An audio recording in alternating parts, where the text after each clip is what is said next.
Hello there you guys, welcome to another one of my live videos, and today I'm just going to be officially updating you on some more current and latest news. Now, a player has now come into the equation now. Apparently, Manchester United are planning to willing to plot £55 million in for Paulo Dybala, the 23-year-old who plays for Juventus. Now, we already knew that Man United had got a player from Juventus last summer, which was Paul Pogba, for a record fee now of £89 million. Barcelona have also been linked with the player as well, Paulo Dybala, in the August window.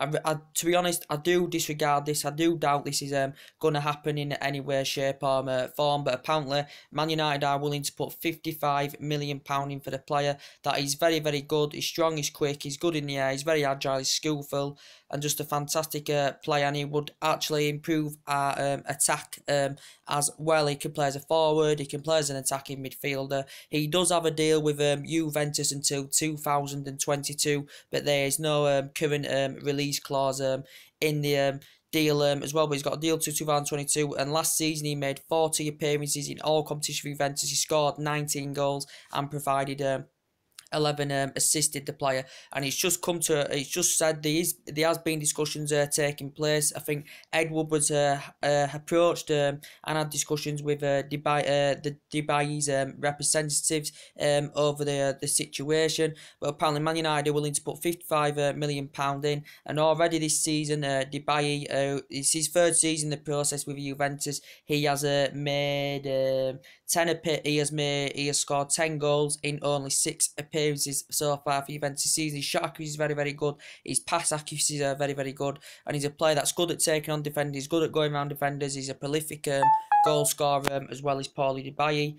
But I do really, really discard it. But it's in a couple of media outlets that Man United are keen on putting £55 million in for a player that's quick, he's agile player, technical ability, his dribbling's fantastic, he's good at operating space, he's good at also beating opponents, he's good at holding onto the ball as the player, he can score goals, his movement's fantastic, his skills are fantastic, his counter-attacking play is fantastic, he's good at running, he's a hard-working player, his stamina's also fantastic as well. But apparently there has been discussions going on, and he's been at Juventus 3 seasons. All in all, he has made over a century appearances for Juventus and he scored 54 goals. Back at Parma, he was there a couple of years, made all in all 93 appearances and scored 21 goals as well in the process. And with the other team, he made 38 appearances and scored 17 goals as well. But apparently, Manchester United are interested in the current player as well, and he's gained 10 caps for Argentina as well. But he's a very, very good player. He's creative, his pace and everything, and he does cause defender problems as well. So he can play. His versatility is also very, very good as well. He can play as an attacking mid, as I said. And I said, with Manchester United this season, I'm not happy with just, obviously Herrera, we're still in the process of signing him a new deal. He's been at the club since 2014. He dramatically improved under Jose Mourinho. Under Herrera, but he hasn't featured much this season, as we all thought. He'd been putting Herrera with Matic and all that in the midfield. I thought we'd have gone with a midfield 3 more than we have done, because we stuck with the 4-2-3 when we've only gone with the 2 in the midfield. I'm not really satisfied now. Obviously Pogba's injured, we're just Matic and Fellaini in the midfield. I am concerned because it does look a bit static, does the midfield, it's a bit open, when one of your most essential players is not there. For me, I would add Herrera more in the mix, with Matic and Fellaini, until Pogba comes back. And then what I'd do is, if Pogba returns, Pogba, Matic, and I'd put Herrera there in the mix as well. But apparently he's won quite a few honours with apparently he's won quite a few honours as well as Dybala. He's won a couple of titles. He's won quite a few honours with Juventus. He's won Serie A. He's a good assister as well. And it says Manchester United are interested in the current player in the process of £55 million. I doubt it's going to happen, as he confirmed in August he was happy at Juventus and he had no intentions of leaving the club, but he has got a deal until 2022 with the club as well in the process. So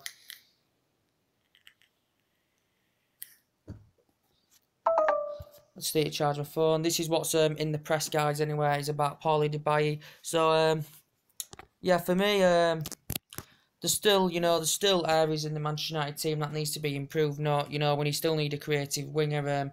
As I said, we still need that winner. We still want that number 7 role because we would want to keep it vacant from a coach point of view. Between Griezmann and Dybala, I think Griezmann's still the favoured player to come.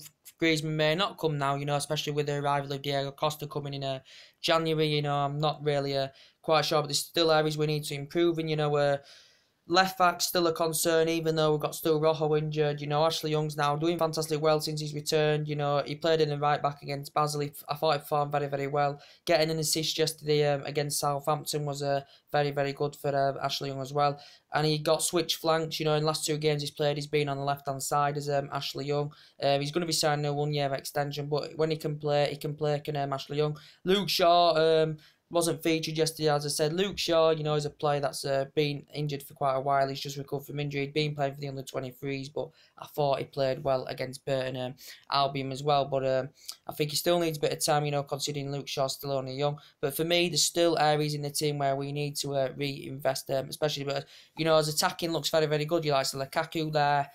You got your likes of Rashford there, that's growing and developing into his game. You've got the likes of Martial there, that's growing and developing into his game as well. But for me, in the mid, Dybala would be the perfect outfit for me. He'd be fantastic. So too would Dele Alli, in the midfield. If you were to put, if we were to get Dele Alli, which I also disregard as I updated you earlier, Dele Alli in the midfield, he likes a Matic, Fellaini, your Pogbas and all that, would be absolutely immense. It'd be unbelievable. Because he'd dramatically improve our midfield. He'd play them key passes. He'd improve us in the midfield as well. And it wouldn't be as static, especially, without Paul Pogba in the midfield at the current present time. But Dele Alli would be absolutely fantastic for us if we were to get him in that midfield. I think Mkhitaryan in the middle does perform well, but I think he needs a bit of help from Paul Pogba as well, does Mkhitaryan as well. But I'm not happy with the Matic and Fellaini in the midfield. Especially, at the moment, I would add a rare in that midfield if I was Jose Mourinho, with Matic and Fellaini for the time being until Pogba comes back. And then I'd go with the Pogba, Matic and Fellaini in the midfield as well. Pogba and Matic looks good in the midfield, but I'd add a rare on quite a few occasions in the mid as well with them two. As well, we've got Matic, that's very, very good. He's very, very good at breaking up the play as well in midfield. He's performed fantastically well this season. So with the Dele Alli, apparently, as I said earlier on, with the agent, George Mendes and what's his name, Raiola represents Zlatan, Pogba, Lukaku, Mkhitaryan and all that, has quoted out that he could make the move to Manchester United or Real Madrid and secure him a new deal there. Dele Alli may, have no intention of leaving Tottenham. Tottenham may be reluctant and resisted to offload the player, considering, Tottenham only paid £5 million for him back in 2015 and he signed a 5-year deal. So I think this is his now 3rd season in the process with Tottenham Hotspur. All in all, he's made 76 appearances, scored 30 goals and he's provided 17 assists. And this season so far, he's made 6 appearances and scored 2 goals. Dele Alli is generated as one of the best young, talented midfielders, in world football. He's quick, he's fast, he's very, very fluent, he's good at operating the spaces, Dele Alli. But obviously Tottenham may want to, improve his contract, improve his deal. He's on £60,000 a week. It could bolster to £100,000 a week, for Dele Alli. I don't know if he's any intention of leaving, but eventually, some players may have to leave Tottenham. They've already lost Kyle Walker, but it's thinking, they've been very, very consistent last couple of years of Tottenham Hotspur. They've been very, very consistent. They haven't won the league when they fully, deserve to win the league. But in time to come, these players will want to move on, with the quality of Dele Alli, with the quality of Harry Kane, they'll want to win silverware, and they have not yet done that with Tottenham. But maybe next season, maybe they may want to move on, but Tottenham do not want to offload him. But Dele Alli is very, very good. He's good in the eyes, fantasy playmaker. Won the PFA quite a few times as well. The ex MK Dom's player in the process as well. He's just a very, very good player. He's Dele Alli. I do really, really like him. I doubt it will happen him have a chance of coming to Manchester United, but I think Dele Alli, he's a good prospect. He's learning off Harry Kane. Harry Kane, who risen up the ranks fantastically well. Harry Kane is probably the best striker in the Premier League for me. 100 goals. you know, 105 goals now in all for Tottenham, and during his 3 seasons with Tottenham, he has been absolutely sublime as Harry Kane. He'll be worth about £100 million at least. Even Dele Alli wouldn't come cheap now. Dele Alli, because that's what I'm saying. In the process, guys. That's what I'm saying. So, yeah, it says Man United apparently interested in Dybala from Juventus, which is what's being said in the press.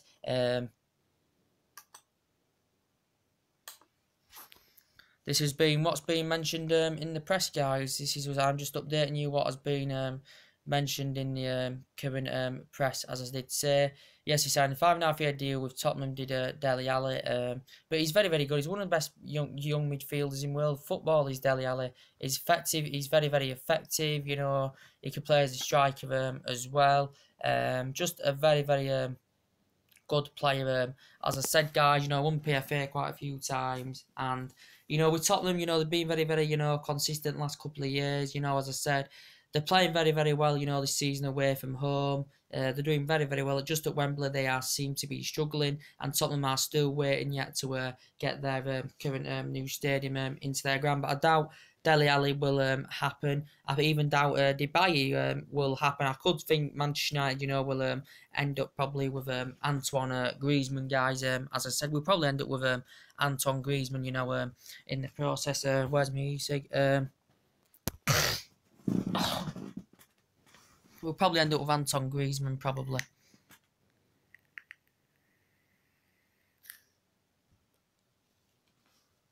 Look there.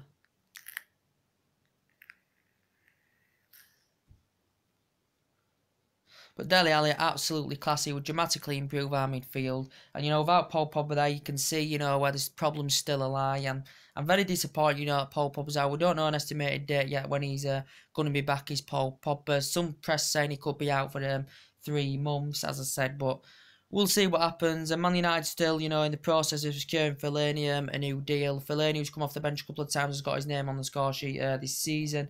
I thought he played very, very well against Basel, did Marian Fellaini, if I'm going to be quite honest with you. He did play very, very well. He looked so we're going to do stuff with ball. He was very creative. He was providing well. Also got his name on the score sheet. I think the club are keen on signing Fellaini just a 1-year extension, you know, considering his age. But I think Fellaini wants more than 1-year extension. Jose Mourinho does admire the player. He made 28 appearances last season, only scored once, but he scored quite a couple of times this season as Marian Fellaini. He blocked the move to Galatasaray, did Jose Mourinho for Fellaini, and as initially he'd agreed personal terms to go to Galatasaray, Marian Fellaini. He's not my preferred choice, as I said, but he's a key member to the squad for Jose Mourinho, and he's coming to an end of his deal. But he did say they're in process. Man United were in talks of signing a new deal. We're also going to be in talks of signing a rare new deal. I think Mata's coming to an end of his deal as well with Manchester United. So yeah, but for me, you know, Man United, you know, very, very good start to see. You know, we've got Lukaku who's hitting form.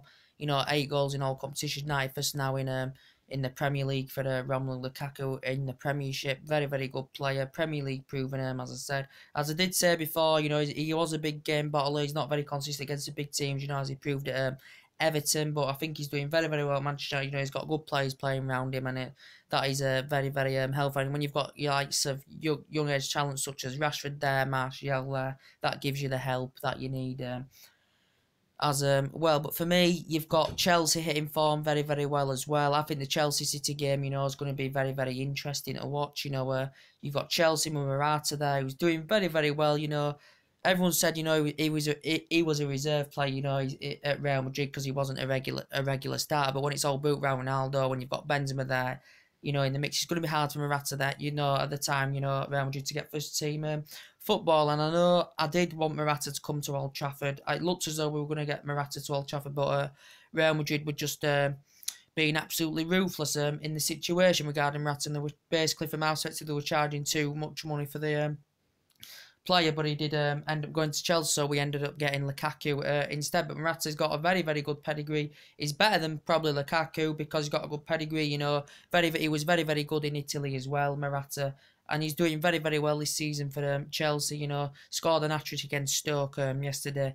and it's going to be an interesting game, Chelsea Manchester City. For me, I can't even predict a winner. For me, it'd be a draw. Would be very, very good for me, to be quite honest with you. Very, very difficult game to call because Chelsea doing well, City doing well, but City are scoring loads of goals, Chelsea scoring goals. It's going to be hard for me, but you've got City there who've got an attack, you know, with Sergio Aguero, Gabriel Jesus, who are the flew to Manchester City. You've got Sterling that's hitting form for them this season. He's already got 5 goals this season for Manchester City. But Chelsea have got the likes of Morata, obviously Diego Costa's now gone. You've still they've got Bakayoko in there. For me, it's going to be a really tough game to call. It is going to be a tough game. City have got a very, very good defensive area as well. You like to Kyle Walker, Benjamin Mendy. So it's going to be a really tough game to call. I'm going to go for the Chelsea win because they are at home. We will be doing a talk about the game on that when it nearer comes to it. But it's going to be an interesting game of football, guys, as I said. But City have been banning goals in fun. Chelsea have been banning goals in. So both teams on form. I think the league this season either United, City or Chelsea without a shadow of a doubt, guys. But for me, Dybala or Griezmann. For me, I think Griezmann's the more likely. But for me, I would rather take Griezmann over Dybala. He's a bit of an hard decision, to be fair. Griezmann, I think, would be fantastic for that number 7 role. You know, we're all saying that. Thingy that Griezmann. We're all saying that, you know, with Griezmann, as I do keep saying, you know, very, very good player, very good in the air, very strong, very competitive, very tenacious. As I said about Antoine Griezmann, I do really, really, really, really, really, really like Antoine Griezmann, guys. I do like him. You know, he's proven it. You know, he's proven it as Antoine Griezmann. He's proven it at his time with Atletico Madrid. He's proven it with Real Sociedad. So he's highly experienced. You know, won the league with Real Sociedad. Very, very good in the Euros as well. Antoine Griezmann in 2016 for France. He is very, very good for France as well. And he nearly made 2 century appearances for Sociedad. And now he has made in La Liga for Atletico Madrid. He has made about 114 appearances and scored 62 goals in the process. It did confirm he'd had discussions with Diego Simeone. This could be his last season. The only reason we didn't get Griezmann was of the transfer ban. He did estimate 6 out of 10. But it didn't materialise due to the transfer ban, and he did sign a new deal back in June, did Griezmann, and he scored 28 goals for club and country last season as well in the process, did Antoine Griezmann. He dramatically be fantastic for our number 7 spot that's vacant. We haven't had a good number 7. We haven't had a proper legend in that number 7 role for ages. But from a commercial point of view, we wouldn't want to keep the number 7 vacant, guys. As I said, and now, you know, Diego Costa, some press reporting now Diego Costa's gone to Madrid. This could affect our pursuit of Antoine Griezmann in the process as well. So, yeah, as I was saying, you know, about Paulo Dybala, he's a very, very good player. He's technically good. He's good at beating opponents. He's good at physically going around defenders, as I said. You know, he's skillful. He's got good ability. He's a very agile player, very creative player. Can score loads of goals. You know, last season, 19 goals, 11 assists in 40, 40 appearances and all considered. Very, very impressive. And already scored 10 goals this season, you know, in 6 appearances, which is very, very impressive. And his shot accuracy is fantastic. His pass success is very, very good as well as Paulo Dybala's. But I think he could end up being in a Barcelona shirt, maybe even a Real Madrid shirt, if I'm going to be quite honest with you in the process of that.